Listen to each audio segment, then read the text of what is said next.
Glenn Glasson.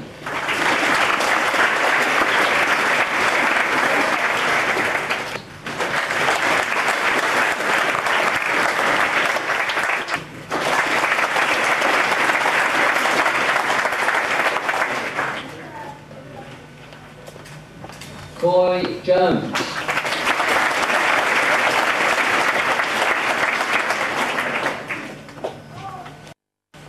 Sandy Kelly.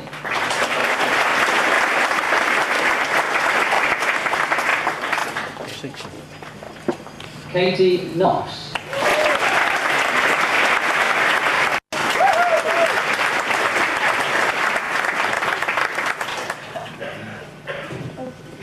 Stuart Mackay.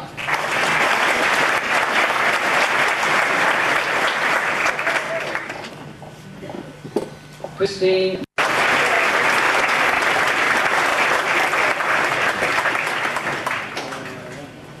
Samantha Ray.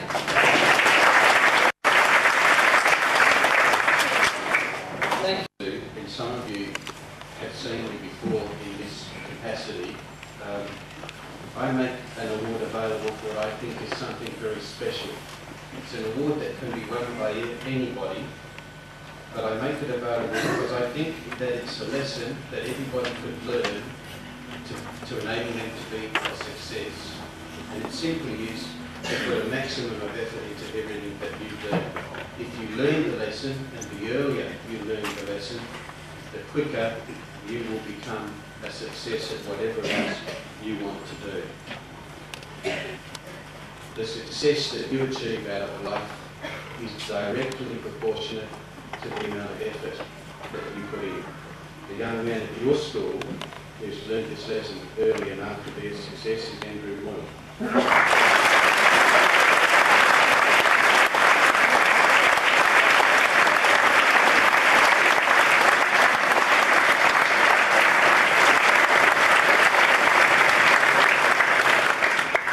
Thank you, Mr. Howard.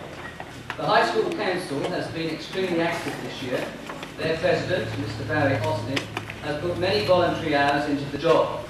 And it is with great pleasure that I ask him to announce this prestigious award, which goes for academic excellence in school. Mr. Austin.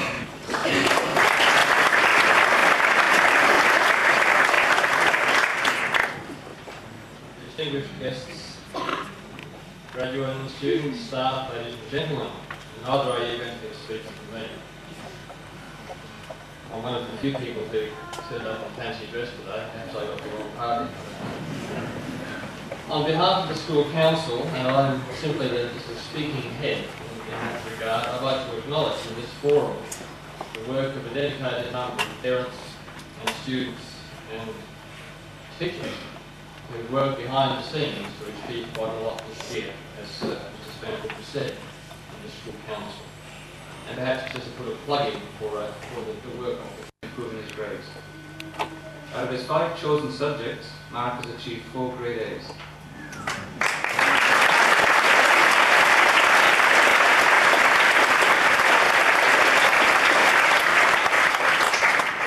He achieved top student in physical science, top student in discrete mathematics, and became a very worthy second in human biology. In addition to these academic achievements, Mark is a keen sportsman, and you could tell by his size he excels in basketball. And he was selected to play in the Coca-Cola cricket competition.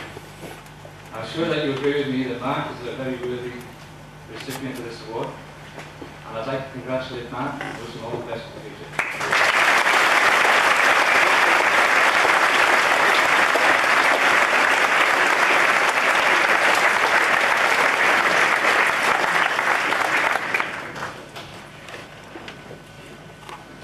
Distinguished guests, ladies and gentlemen, students.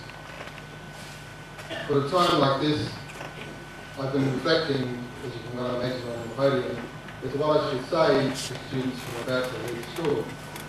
I'd like to think I could leave a brief message for you to depart with, so that you can perhaps remember that Mike Baker stood here on your last day of school, and perhaps remember that perhaps BHP, the big Australian, gave you a brief message.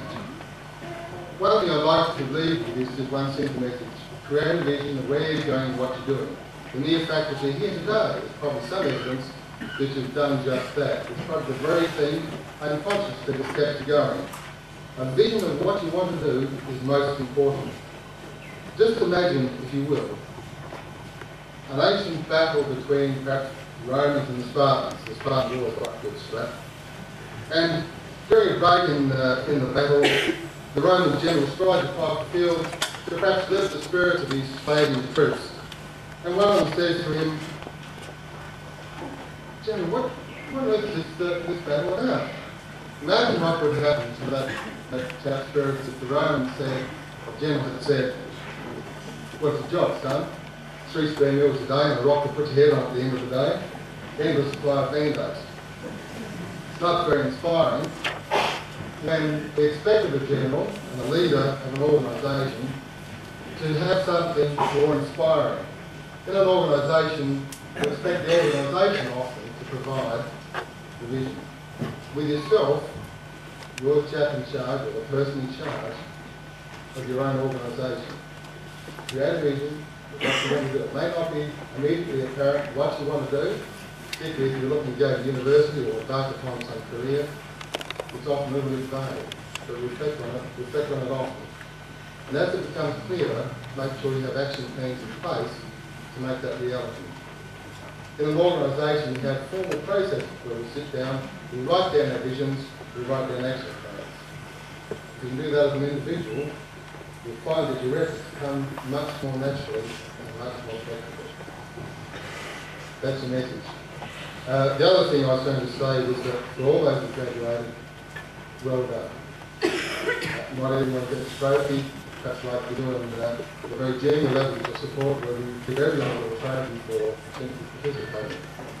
Later on in life, it's well done, and that's the trophy. But to the matter in hand, to present now the Dux of the Year Award. In the school, as in most schools, there was only one gold medal given out that represents the ultimate achievement in an academic study. And of great pleasure in awarding it this year to Paul Taylor.